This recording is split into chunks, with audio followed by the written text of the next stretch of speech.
Seja mais uma vez muito bem-vindo ao Se Liga na Educação.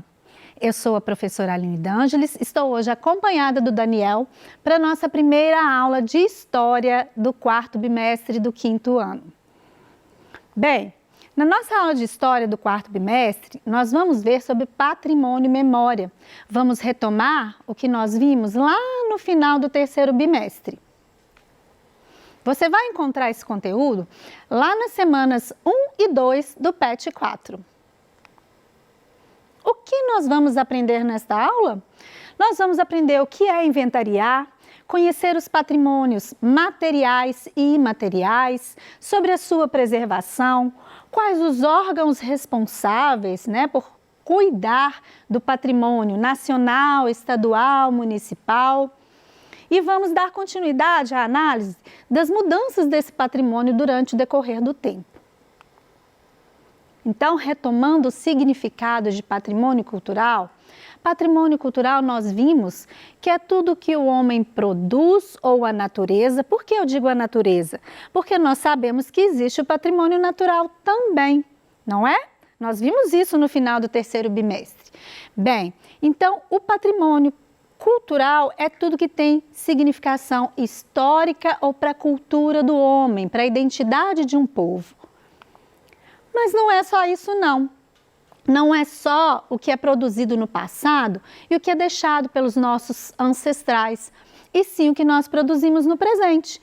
Por exemplo, uma forma de executar um determinado trabalho é uma forma de patrimônio cultural, se assim for reconhecida. Eu trouxe alguns exemplos para vocês, para nós relembrarmos. Bom, utilização de plantas como remédio de alimento, formas de trabalhar, como eu acabei de falar, plantar, cultivar, colher, pescar, um modo de cozinhar, de produzir algo. Arte, religião, isso tudo é patrimônio. Aí eu trouxe para vocês agora alguns exemplos. Patrimônio material, eu trouxe para vocês a imagem do Mercado Central de Belo Horizonte. O Mercado Central é um ponto turístico e, além disso, é patrimônio. Faz parte da história da cidade. E ele é um patrimônio material por quê? Lembram-se que nós vimos lá no terceiro bimestre que material é aquilo que é tátil, que é tangível, que eu posso tocar? Exatamente. Então, o mercado é um bom exemplo disso. Como patrimônio imaterial, eu trouxe para vocês a imagem do pão de queijo de Minas Gerais. Aí vocês me questionam, professora, mas pão de queijo eu posso tocar, ele não é material? Não. O que é imaterial no pão de queijo? É a forma como ele é produzido, É a técnica que se utiliza para fazer o pão de queijo. Então, o que está registrado como patrimônio? A técnica da produção do pão de queijo, que resulta no pão de queijo. Bom, e qual a importância de nós preservarmos o patrimônio cultural? Como nós já vimos, o patrimônio cultural, ele faz parte da história de um povo, é a identidade de um povo, e se nós não preservarmos e não passarmos para as próximas gerações, isso tudo se perde. O povo perde a sua identidade. Então, eis a importância de preservar o patrimônio, Os fazeres, os produtos, o resultado da realização do homem. Isso tudo colabora para que o povo mantenha a sua identidade para as gerações futuras. Então, eu trouxe para vocês algumas dicas de como preservar o patrimônio. Lembram que eu disse assim, patrimônio material é aquele que é tangível, que eu posso tocar. Poder nós podemos, mas não devemos, porque o patrimônio não deve ser tocado, não deve ser pichado, não deve ser quebrado, rabiscado, destruído, nada disso. Nós temos que preservá-lo. Nós não podemos comer perto de um patrimônio, porque pode cair restos de comidas, os insetos vêm e podem destruir.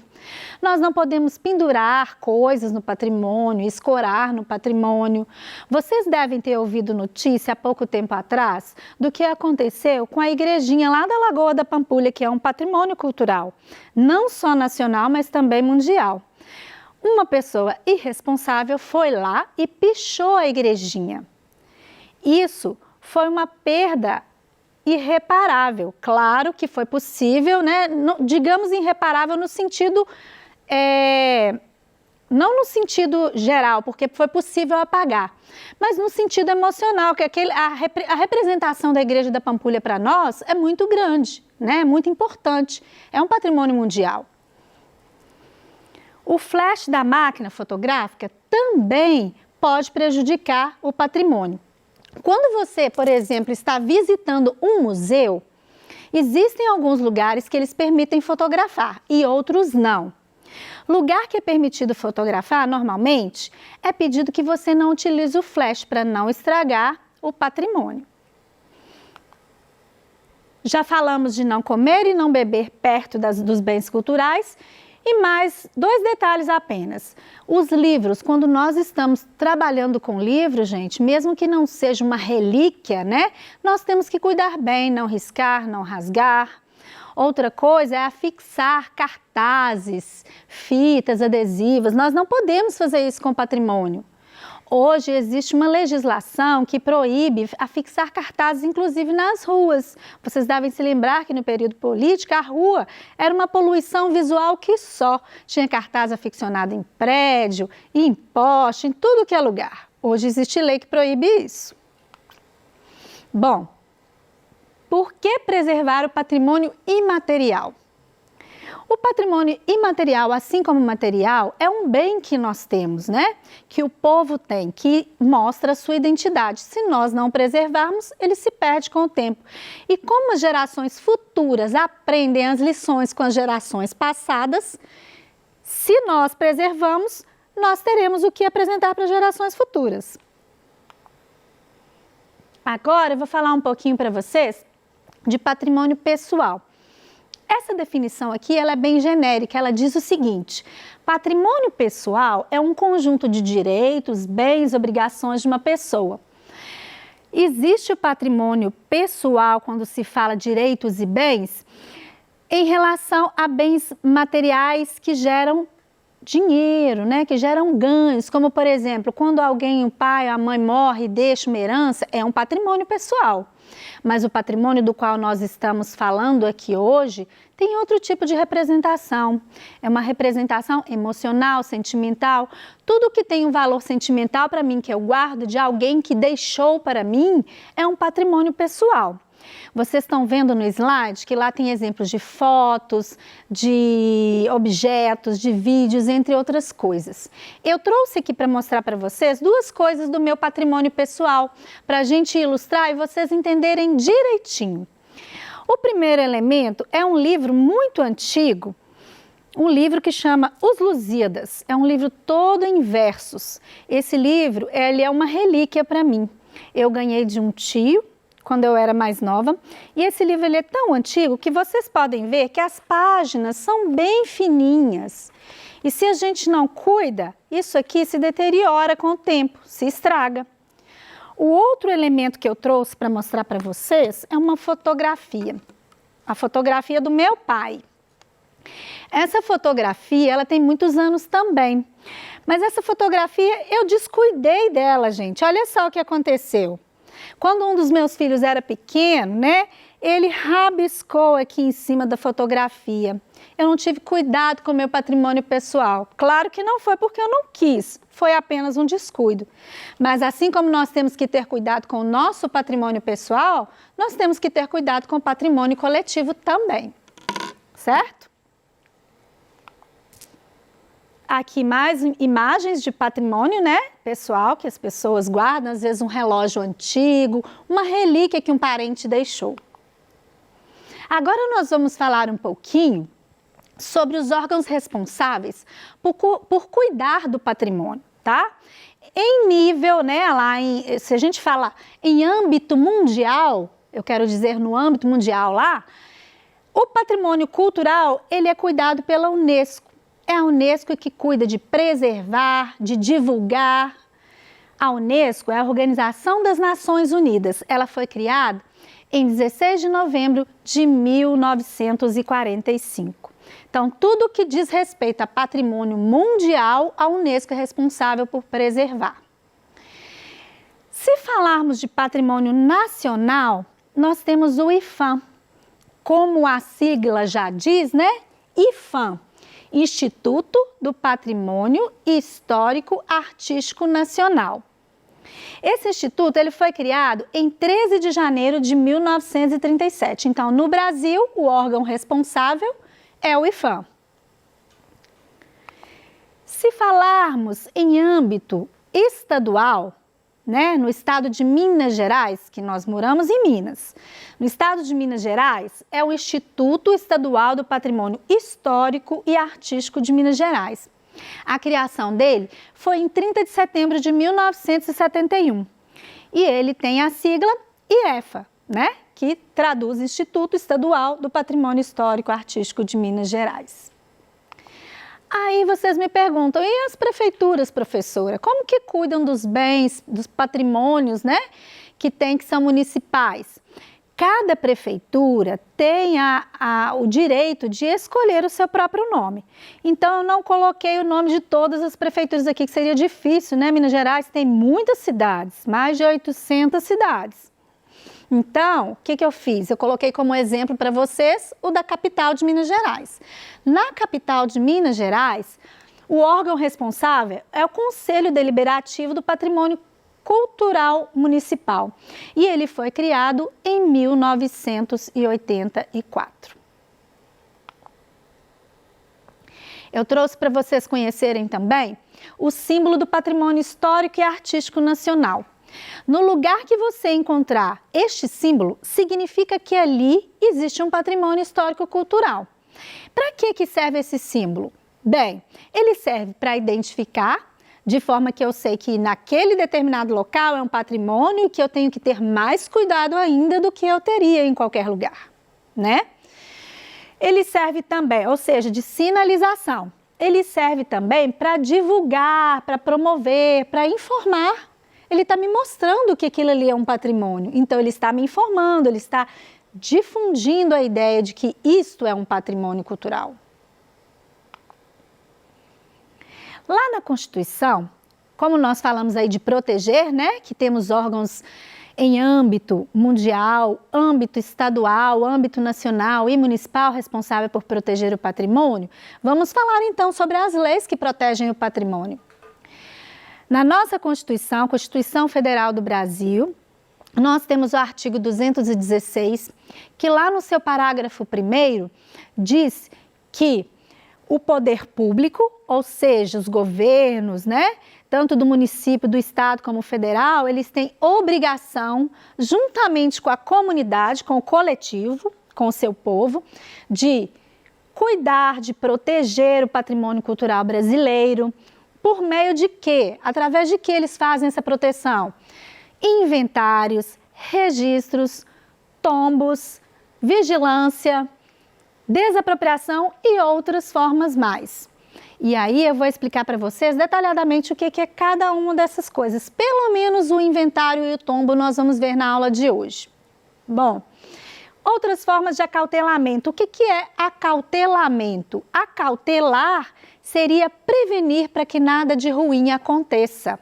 Então, o poder público, junto com a comunidade, junto com o povo, tem a obrigação de proteger o patrimônio também. No parágrafo 4º do artigo 216, ele diz o seguinte, que os danos e ameaças ao patrimônio cultural serão punidos na forma da lei, como diz a lei.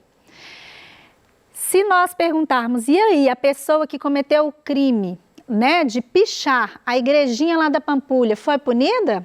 Com certeza, tenho certeza de que sim. O que é um inventário? Vou dar um exemplo bem prático para vocês entenderem. Se eu pedisse para você hoje, me fale o que existe dentro do seu quarto, você me diria detalhadamente.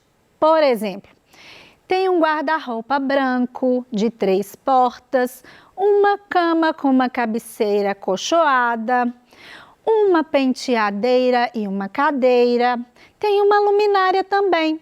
Viu? Você me contou detalhadamente o que tem no seu quarto. Inventariar é exatamente isso, contar de forma detalhada o que existe ali. E quando nós inventariamos um patrimônio, nós estamos detalhando tudo o que pertence àquele patrimônio. Tombamento. O que é o tombamento? Nós vamos ver um pouquinho mais adiante, mas que para que ficasse bem próximo da realidade de vocês, bem concreto, eu trouxe para vocês exemplos de algumas escolas na capital de Minas, Belo Horizonte, que foram tombadas, ou seja, foram consideradas patrimônio. Aqui eu tenho a escola Instituto de Educação de Minas Gerais, a Escola Estadual Pandiá Calógeras, a Escola Estadual Dom Pedro II. Todas essas escolas, o prédio delas foi considerado um patrimônio cultural, por isso está lá no livro do tombo. E o que é o tombamento? São as ações para reconhecer que aquilo é um patrimônio cultural. Só que existem várias formas de tombo. A gente vai ver agora. Nós temos os livros de tombo. O que é isso? São 4 diferentes formas de identificar que tipo de patrimônio que é. Vou falar mais rapidamente aqui, porque eu vou dar o exemplo para vocês nos próximos slides. Então, nós temos o livro do tombo arqueológico, etnográfico e paisagístico, que são as artes arqueológica e etnográfica. O livro do tombo histórico são as representações históricas para a nossa população. O livro do tombo das belas artes, que são as coisas de arte erudita. E o livro do tombo das artes aplicadas. Vamos ver um a um agora. O tombo arqueológico, etnográfico, paisagístico são as representações de vestígios da ocupação humana. Um exemplo bom são os desenhos na rocha, a arte rupestre. Aqui também como paisagístico, a Praça da Estação, na cidade de Belo Horizonte. No livro do tombo histórico, nós temos representações de coisas que fazem sentido para a história do homem. Uma carranca, por exemplo. O Centro Histórico de Ouro Preto também faz parte do livro do tombo histórico, porque faz parte da história daquela cidade, da história de Minas Gerais e da história do nosso país. O livro do tombo das belas artes, que são as artes eruditas, como eu disse para vocês. Não são aquelas que têm utilidade no nosso dia a dia, mas aquelas que são para ser apreciadas. A casa de Juscelino Kubitschek, na Pampulha, é uma delas. Por quê? A casa ela não é utilizada para moradia. Hoje em dia, ela funciona como museu, só para visitação. Se é visitação, é apreciação. O Santuário do Senhor Bom Jesus do Matozinhos, que fica em Congonhas, Minas Gerais, também está no livro do tombo das belas artes. O tombo das artes aplicadas, eu tenho Cristo no Museu das Missões, no Rio Grande do Sul, tá? Aí vocês me perguntam assim, professora, mas o Cristo, que utilidade que tem? Para as pessoas que são religiosas, não é belas artes. Por que é da prática, da utilização? Porque para aquele que é religioso, quando ele está em oração, ele se ajoelha diante de uma imagem. As pessoas que são católicas utilizam a imagem para orar. E aqui, realmente uma arte aplicada, que é uma vasilha, feita aí de cerâmica. O Palácio da Liberdade, que vocês devem se lembrar que nós vimos na nossa última aula do 3º bimestre, está registrado em vários livros do tombo. O Palácio da Liberdade está no livro arqueológico, no livro do tombo das belas artes, no livro do tombo histórico, porque ele é realmente um patrimônio bem complexo, como vocês puderam ver. Agora, eu gostaria de fazer só uma atividade com vocês aqui. Nós vamos encontrar os erros que eles estão cometendo aqui. Quais são os erros que estão cometendo aqui contra o patrimônio? Começando lá de trás. O menino rabiscando a obra de arte, o senhor colocando a mão no quadro, o rapazinho comendo uma pizza. Aqui nós temos o menino subindo na escultura, a menininha pendurando a mochila, a outra jogando casca de alimento. Aqui nós temos um menino subindo num banco que faz parte desse patrimônio e uma senhora fotografando com flash. Vamos ver se encontramos os 9? 1, 2, 3, 4, 5, 6, 7, 8. Falta um. Qual que é o outro? Rasgando o livro. Viram os erros que eles cometeram contra o patrimônio? Pois é. Vamos ver então o que aprendemos hoje.